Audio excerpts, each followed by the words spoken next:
So welcome back, ladies and gentlemen. This is the Ninchmovies back again, continuing my Simpsons series review. Today we're going to be talking about Season 2, which I think is such a step up from Season 1.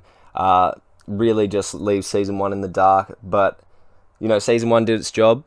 It got it on a roll, but even just with the fact that this had the normal amount of episodes where Season 1 only had 13, this is bumped up to a big 22, and it really just has a lot more standout character moments in this season. It's a very, very Bart-related season, even just in the episode titles. I feel like Bart was definitely the main focus back in the day, where now I'd probably argue it's more Homer. Starting off, the very first episode was Bart Gets an F, which went down as Nostalgia Critics' favourite episode of all time. This also has the very first Treehouse of Horror, which, continued as a trait for every season after this, and thank God, because they're some of my favourite episodes of all time. This in particular, Treehouse of Horror, is on the weaker side, but to get the ball rolling, I'm more than happy for it to be a bit weaker.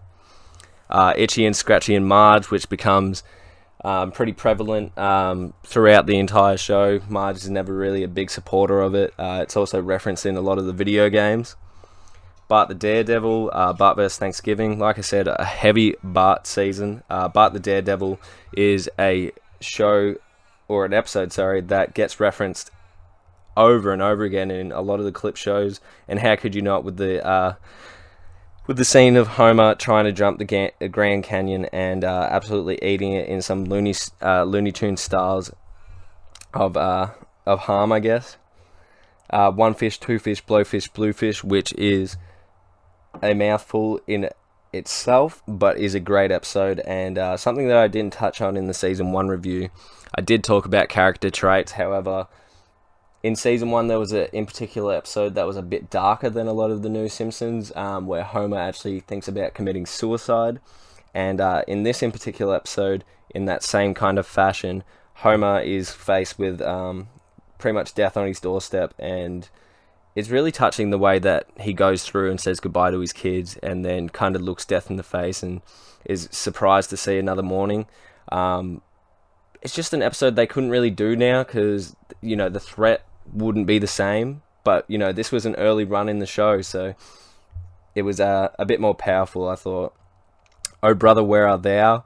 Introducing Homer's brother, which he doesn't get a lot of screen time anymore, but he got a couple episodes back in the day, and yeah, a great episode, hilarious episode.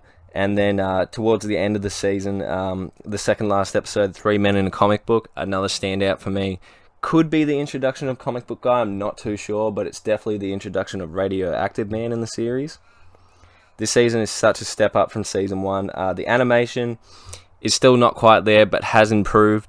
The voice acting, once again, Homer's voice is a little bit deeper still. I think it doesn't really get to its normal stage until around about Season 4. But I would highly recommend this season. Classic. Season 2 and 3, I don't think get enough love. The aura about Season 2 and 3 is so different, because I feel like people shadow them because Season 4 and 5 were so great in the comedy aspect. But some of the storylines in Season 2 or 3 are really worthwhile. If I gave Season 1 a 7, which I believe I did, I'd have to easily give this season an 8.5. It's a standout for me, and I think you should all check it out. It's one that doesn't get enough praise, as I said. And with that said, this is the Ninchmovies back again. And if you can stay tuned for Season 3, I'd appreciate it. Subscribe, like, do your thing.